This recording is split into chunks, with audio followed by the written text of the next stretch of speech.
Hi everyone, this is my 2017 Sienna Limited minivan, Toyota Sienna. I have an issue with the gas door hinge. The gas door's hinge has been it's welded. It was welded on, but it's been unhinged for whatever reason over time. And one instance, I tried to open the sliding back door, but it has a detection mechanism indicating that the gas door might be open, so it never opened until I just pushed on the outside, pushed it in a little bit, and then it was able to open the back door.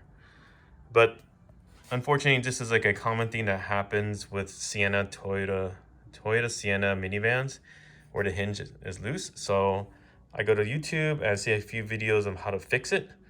One method is to go ahead and take a screwdriver and pry open the rivets here, and then buy a new gas door and then put in new rivets. It's pretty straightforward, and I got the materials to do so. And here's the OEM Toyota one, but it's black. That's the thing that kind of bothers me a little bit. But you can see the hinge here, it's fine. And all I had to do is put the rivets in through the holes. And you can buy the rivets through a Toyota dealership. I live in California. Things are expensive here. I was able to do an internet search and found a Toyota dealership in the Midwest or East Coast that I was able to buy the rivets for it. And then also this is from the old Sienna, kind of like a latch thing that's old, and I bought two just in case if it breaks in the future. And then I went to Amazon to buy the rivet gun. Now, upon further inspection, I just don't really feel I want to replace the door with a black door. And you know, my minivan is kind of like a purplish tint and it just stands out and looks kind of bad. I suppose I can bring it somewhere to get it spray painted, but it's just too much work. Another person I saw on YouTube, which is pretty innovative, he had like a metal wire and then about 30 inches, and he wrapped it around the middle around like a 1/4-inch tube, and then had it extending all the way here, wrapped around here, and then tied it. And that seemed to work for him. And I was about to do that method, but now I was thinking, like, that's a little bit more work. I don't have any wires around, and I realized, you know, how about zip ties? I mean, zip ties seem to work. So I kind of slipped it underneath.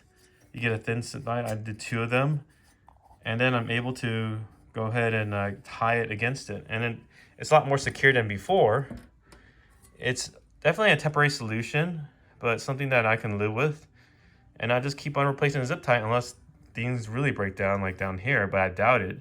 For whatever reason, this just fell off, and I still have the backup door to replace. And I also replaced, again, that hinge thing. It fell off for whatever reason. So now when I close it, it's still a bit, actually, it used to pop out a little bit, and then like you can push it in, but now it's okay. So if I do this and I go ahead and open the door again, it works pretty well. And this thing prevents it from going too far. Maybe that was the issue when it broke off. It was going beyond this 90-degree angle. It was going around here. And then by replacing it, it's like $2 at the place that I bought it at, along with the rivets and the door. Just make sure you get the right parts to replace it. And again, I just cut this end off because it's protruding out. I want to be able to maybe in the future pull it. But again, if worst comes to worst, just cut this and then replace it with more zip ties. But it seems to work pretty well. And so I'm going to go with this setup. Hope this is a third option for you all. And again, I appreciate all those YouTubers out there putting their film out on fixing this common gas door hinge problem on Toyota Siennas.